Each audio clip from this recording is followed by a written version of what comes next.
welcome back again to my YouTube channel. It's your favorite girl Cherry Show, and I'm back again with another video. I'm actually supplying your demand, and that's why I'm doing this video. I get so many people texting me on Instagram and on Snapchat like, can I talk about the whole visa process and interview process? Can I talk about all that? So I'm here to give you like a little bit of information that I could remember. I wrote it down because I knew that when I start the video, a bitch is gonna forget what she's supposed to say. So I wrote it down. Let's get into it. First of all, when you're applying to the school and all that, you're supposed to like make sure you get a school that issues I-20. I don't know if every school issues I-20. I don't really know about that, but all I know is you're supposed to get a school that issues an I-20, because I think every school issues an I-20. I don't really know, so I don't want to talk too much on that. But the school is supposed to send you an I-20, because you will need to send the I-20 if you are like going based on an F1 visa. F1 visa is basically like the student visa, like international student visa. So now what you need to know is you will need to go with your I-20. Okay, that's like one of the most important things you will ever need when you're going for your interview for the visa. Also, you're supposed to pay something which is called the service fee. I think it's called I-901. I hope I'm not making no mistakes, guys. But then yeah, you need to pay your service fee. It's very important because they're going to ask you for it, and they can deny you if you don't pay your service fee. Most of the time, people don't even know they're supposed to pay some service fee, but yes, you are supposed to pay service fee before you get to the embassy for your interview. And also, you're supposed to pay and fill your DS-160. You're supposed to pay for your DS-160 form, and note, it's separate. It has got nothing to do with the service I-901. The DS-160 is totally different. It's not the same as the service fee, and you're supposed to pay for both differently. And the DS-160 is basically like you filling a form. Do you understand? Like your nationality, your name. It's normal stuff, but then it's stuff about you, and you have to make sure what you put on that information is actually like true, and you know it like very much. You need to know what you're putting down on that paper off head, because they'll ask you questions based on that paper too, because the DS-160 is going to go to them in the end. So now you have your I-20, you have your service fee paid and print the receipt, you have your DS-160 paid for the form and print your DS-160 out. Okay, very important, like very, very important. I'm not even playing. It's very, very, very important. I was like, every international student has to complete a fee, which is the service fee, service I-901, completed before your US interview. Okay, whatever. So now, things you need to take. You need to go with like your I-20, you need to go with your service fee, you need to go with your DS-160, and any other vital things you think you need. You know, you can't go without your like passport, so you need to take your passport with you. You need to have your bank statement, because if you're coming in, you're a student, you need to have like somebody who is backing you. All those schools can give you scholarship. Like me, I have a scholarship, but I don't have a full scholarship. Do you understand? If the school fees is like $52,000, the school can give you like $12,000 or $10,000, and your parents are going to have to pay the $40,000 or whatever the fee is of your school fees. I don't know, I'm talking based on mine. You need to go with a bank statement. Do you understand? And your bank statement must be strong enough to like cover the school fees that the school is requiring from you, because they look at it like, if your bank, like the person who is like supporting you, I don't know who's going to support you. I don't know if it's your dad, if it's your uncle, if it's your company. I have no idea. I'm saying they'll look at it like, let's say, for example, let me use like normal talk. Let's say the school fees is 1,000 cedis, and then your uncle's bank statement is 1,500 or 1,200. You're not gonna get the visa, because they look at it like, you're gonna have to pay for this semester, you're gonna have to pay for next semester, you're gonna have to pay for like so many other semesters. So if your uncle has just 1,200 Ghana cedis inside his account, what shows that he'll be able to pay the 1,000 cedis for all the 4 years? Like, do you understand? That's how they look at it. So you need to go with a very strong bank statement.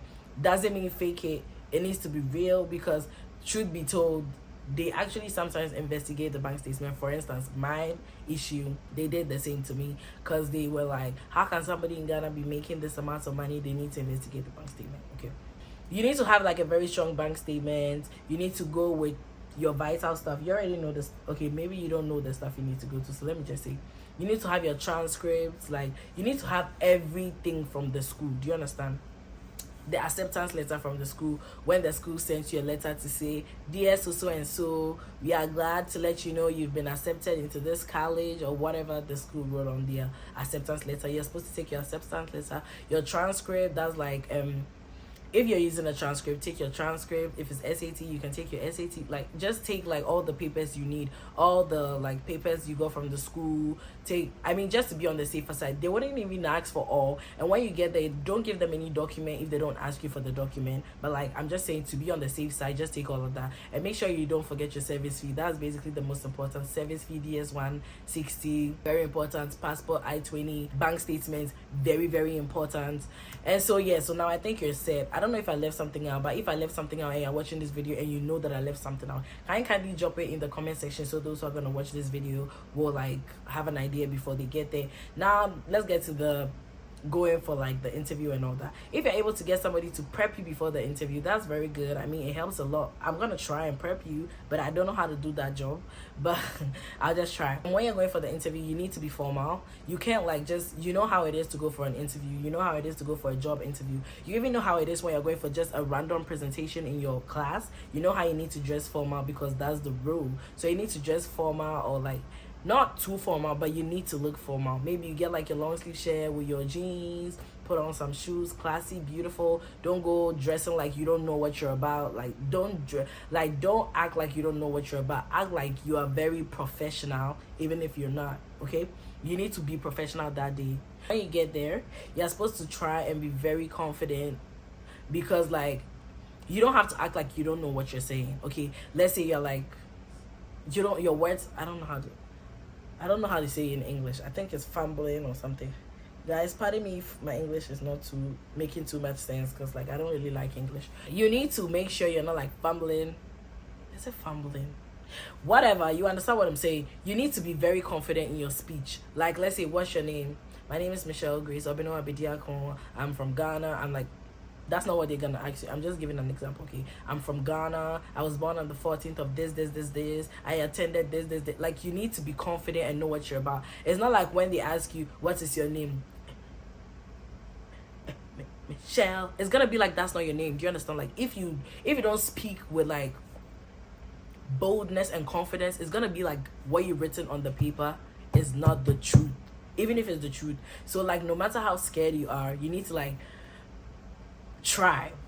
Let me talk about like possible questions they can ask you. So they can ask you, okay, it's not even they can ask you, they will ask you why you chose the school you chose. Okay, so maybe well, it depends. They ask every person you go to asks different questions, but most importantly, they will ask you like about the school. Okay, so it's gonna be like, what school are you going to? So maybe I'm in Rutgers, so I'll be like, oh, I'm going to Rutgers University, Camden campus. And then they're like, why am I going, like, why did I choose Rutgers? Like, upon all the schools that I saw, why did I decide to choose Rutgers? So you need to give them your reason why you decided to choose Rutgers. They'll ask you for your bank statement. You already know that one is very important. No matter what, they'll ask you for your bank statement. So you need to go with a strong bank statement, like strong bank statement, strong, very strong. Then they're gonna ask you like, there are a lot of schools in Ghana, like there are so many universities in Ghana, so what makes the university in America different from the one in Ghana that's making you want to go there? I don't really have answers to this question. All I know is that head and tail of the whole thing is you need to praise them, and also make them understand that you want to come back to your country.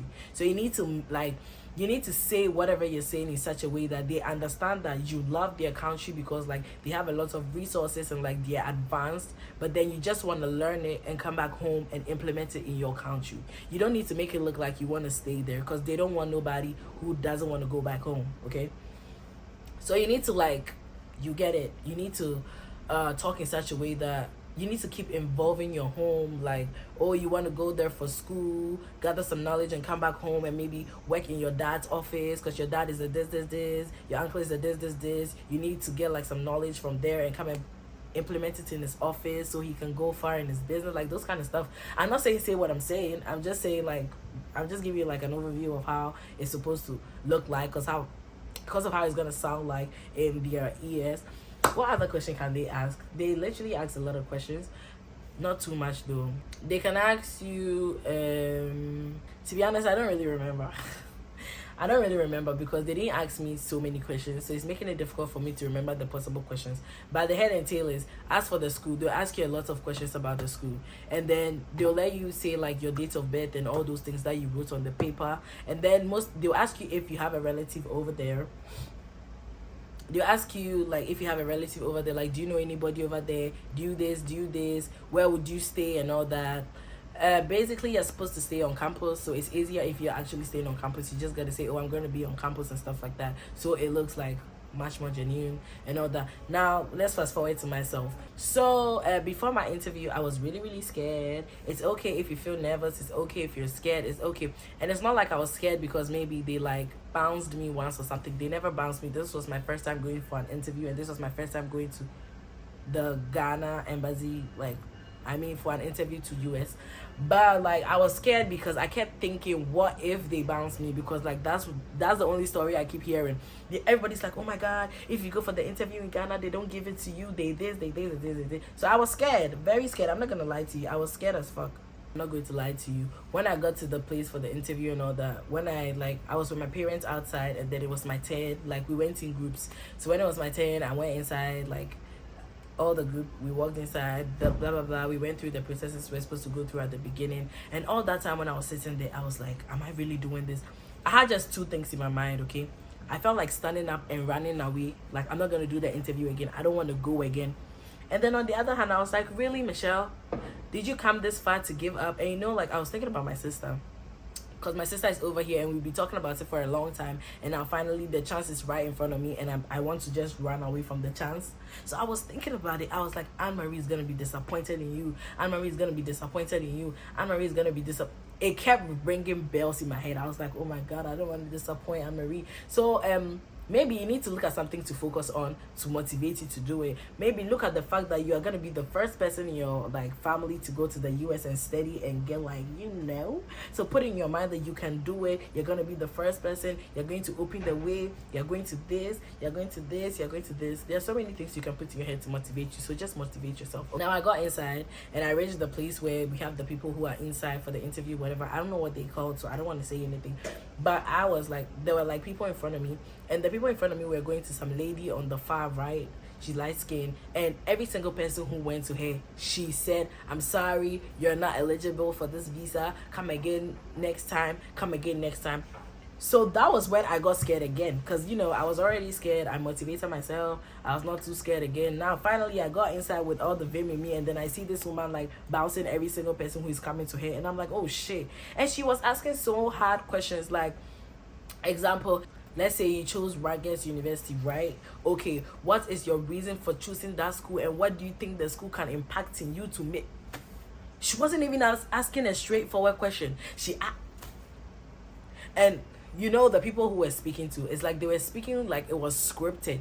Like, okay, so I am going to this college because the college has a very large firm of this and a large firm. Like, they spoke like they chewed what they had written. If I was the woman, I wouldn't give it to them too, because it looked like they had chewed their response. That's what it sounded like to me, but I'm not gonna judge because it's not me and I don't want to put my mouth in anybody's issue, okay? There was one person in front of me, and so like there was one person in front of me, guys, and then the lady that I'm talking about, that she keeps telling people they are not eligible, was having one person in front of her. So she just told the person, I'm sorry, you're not eligible, and then the person right in front of me had to go to her. So now my fear got to 600%, because now I know that if she tells that person you're not eligible, I'm the next person who's going to her. And bear in mind, I saw her bounce like 5 people, and I don't want to go to her, okay? So now I got scared, and I was like, oh shit. I was like, I'm sure I was shaking in me. You know that thing that is like, you feel like you're shaking, but nobody sees that you're shaking. I think that's what was happening to me. So I'm like, and in my head I was like, bitch, all your tuno, like, be for real. But I'm like, no, this is not the time for that. I'm scared. So now, guess what? Right when she was telling the person you're not eligible, another lady was free, and I walked to that lady real quick. And when I walked to that lady, the next person behind me had to go to the light-skinned lady. So now I went to a dark lady, and then she goes like, hi, what's your name? I'm like, my name is Michelle. She already knows my name, but she asked, and she was like, what's my date of birth? Was this? I answered everything. And then she's like, oh, why did I choose Rutgers? No, She was like, what school did I choose? I told her the school I chose, and she asked why I chose that school. I was very honest and very genuine, because I honestly chose the school because of my sister. My sister was in this school, and she used to tell me like a lot of things about the school and all that, and I wanted to be with my sister. So I didn't lie. I said the very honest truth, like what you're supposed to do. So yeah, I said the truth and everything. So it was like a normal conversation, because like I wasn't like capping or anything. So it was like a mutual conversation. And then she was like, oh, she can see I really like the school, yeah, blah blah blah. And she yeah, those kind of normal stuff. And what job does, oh, she was like, who is funding my schooling? And I'm like, my dad. And she was like, what job does my dad do? And I listed the jobs my father does, because my father does like, he's a businessman and he has like a lot of businesses. So I listed all of them. My dad is a businessman, he has a lot of businesses. So I was listing my dad's job. I'm like, so my dad does this, he does this, he does this, he does. And she looked very convinced, but I wasn't convinced that I was gonna get it. She looked convinced, and it was like motivating me to speak more. You need to, like, when you're talking about like the people who are funding your education for you, you need to talk with vim. You need to say like, yes, I know they got money and they can fund my education. I'm not saying go and say they got money and they can fund your education. I'm saying like talk with vim, like you know what you're about. They have money, they're rich as. So right after that, she's like, okay, can I see your dad's bank statement? I take my dad's bank statement, I give it to her. She looks at this, she looks at it, she looks at it. She looks at my face, she looks at the bank statement again, she looks at my face, she's like, I should give it a second. She closes the whatever it's called. She goes inside for like 10 minutes. I was standing there, nobody attended to me, nobody coming through the space of nothing. I was standing there for a very long time. She came back and she was like, is this in dollars or in CDs? I'm like, it's in CDs, blah blah blah. And she was like, okay, what do I know anybody here again? And I was like, yeah, my sister, she's also in the Rutgers University Camden. They asked for my sister's full name. They checked her on the Rutgers portal to see if she's actually in this school, and they saw that she was actually in this school. My sister is very intelligent, and she gets like a lot of like awards and stuff. So her name is all over all over the internet. I mean, in the schools, whatever. So she checked it out, she saw my sister and blah blah blah. And then she goes like, okay, she takes my passport and she's like, they're going to investigate the bank statement and all that, and they'll be back, they'll get back to me if it is like the investigation is done and everything is like very good, and then I'm gonna get my visa. And she asked me, is this a genuine bank statement? She asked me like 5 times, and I was like, yeah, very genuine, very very genuine. I kept saying it's very genuine, it's genuine, it's real, it's very genuine. She asked me like 5 times, and then after that I left and I went outside and I told my parents, and they were so happy. But we were kind of confused because of the bank statement part. But then on the normal, it's supposed to take you 3 days after your interview to get your visa, but it took me 2 months because they had to investigate my bank statement, my dad's bank statement. So it took me 2 months. They gave me the visa after 2 months. And then when it gets to like a situation like that, you need to be patient. Don't be rushing, don't be emailing. As long as your passport is with them and they're making an investigation, you don't need to stress them out, because they're actually looking for a reason to give you your passport back without the visa. So if you go and do like, hello please, when am I getting my, if you go do something like that, you're never gonna get it. They're gonna give you back your passport empty without the visa. So I didn't stress. I wasn't scared, but I felt like it was taking too long, and so it started making me like confused, like, are you guys gonna give it to me or not? Just let me know. Like, I don't care if I'm not going to America, but like, just let me know and stop making my heart beat for no reason. So yeah, that's it. I feel like you need to be very confident, and you need to go with all your papers. Don't forget the service fee is very important. DS 160 is very important. Don't forget to also come along with all your school stuff, your transcript from your previous school, to take everything from your previous school, every information you feel like you would need, even if you don't need it. Don't forget to take your passport too. Don't forget to dress very very amazingly, professionally. Don't forget to smell good, but not too good, because if you smell too much, it's gonna, like, if it's too strong, it's gonna be like. So I feel like these are the things you need to know. I don't know if you want to ask me any other question, you can ask me, but I feel like I've answered every question I need to answer. So when I was editing the video, I remembered another question they asked me. They asked me my major and what made me choose that major and what I want to use the major for in future. Thank you very much for watching this video. Make sure you comment, like, subscribe, and if you're going for an interview, I wish you all the best, and I know you're gonna get it. Just be confident and like know what you are saying, and don't look like you don't know what you're about. Okay, thank you, all the best. I pray for you. I pray you get your visa. I pray you go to the school you want to go to. I pray you have the education you want to have. I pray everything falls in place for you and for your family, and I wish you all the best. Bye. I love you. Mwah.